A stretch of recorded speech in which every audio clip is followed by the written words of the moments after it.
Kalau lu pergi ke Belanda hari ini, di pinggir-pinggir jalan pemerintah bagikan buku. Buku apa? Buku panduan untuk menghadapi keadaan darurat. Jadi negara Belanda, pemerintahnya udah resmi nih membagikan buku panduan untuk 72 jam ke depan kalau lu menghadapi kondisi krisis. Krisisnya bukan krisis banjir di satu provinsi, enggak. Krisisnya adalah krisis skala nasional, guys. Makanya lu jangan heran sampai detik ini Belanda udah bagikan lebih dari 8,5 juta buku buat warganya dan akan ditambah terus. Karena ini udah darurat perang, guys, kondisi di Eropa sekarang ini. Tapi sebelum kita bahas nih, ini sebetulnya tanda-tanda krisis perang atau bukan, kita pahami dulu nih. Sebetulnya buku panduan apa sih yang dibagikan pemerintah Belanda dan kenapa pemerintah Belanda wajib lakukan itu?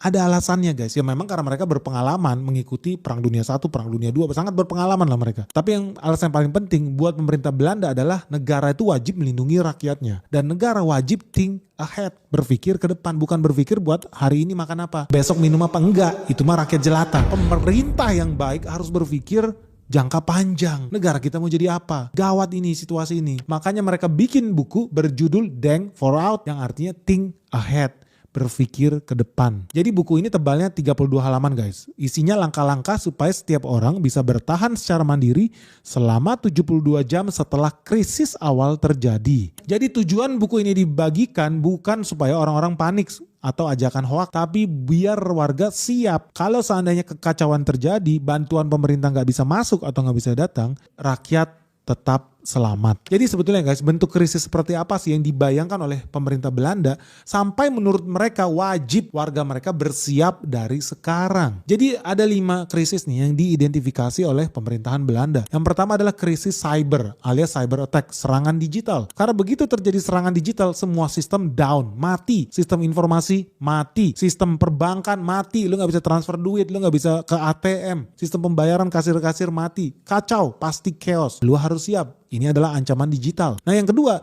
gangguan listrik besar-besaran alias total blackout. Maksudnya listrik mati, guys. Lu harus siap. Begitu listrik mati selama 72 jam, apa yang lu lakukan? Gak bisa nyalain TV, gak bisa nyalain lampu, gak bisa masak nasi, gak bisa mandi air panas, gak bisa nelpon, gak bisa narik duit ke ATM. Apa yang terjadi?